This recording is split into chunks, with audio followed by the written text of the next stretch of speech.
and the state of Florida and other southern regions of the U.S. are preparing for bracing for those impacts of Hurricane Helene. 2 academic institutions in Erie have campuses in Florida, and precautions are being taken as Helene is expected to make landfall tonight.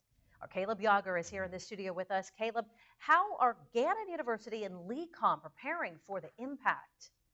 Mike and Eva, Gannon has a branch campus in Ruskin, Florida, and LECOM has a campus in Bradenton, Florida. We're talking about a major hurricane in the state. So here's a visual map thanks to our first warning weather team. You can see the eye of the hurricane right here making its way north, and Gannon University, the Ruskin campus, is located right here. That's about 30 minutes south of the city of Tampa. The Ruskin area expecting 3 to 6 inches of rain possibly, and the possibility of nearby life-threatening storm surges and about 45 to 50 mile per hour tropical storm force wind gusts. It's a lot to handle, but preparations all across the state are happening as Florida Governor Ron DeSantis is keeping a close watch on Helene. I also had a chance to speak with Reagan Shablowski, who is the Assistant Dean for Plans, Operations, Training, and Safety for LECOM. Even though he's based out of Erie, LECOM says the most important priority of all is making sure their students, patients, and staff are all safe. Shablowski told me that they've been in contact with local authorities in Bradenton to assess the situation and take the proper steps in order to prepare for this hurricane.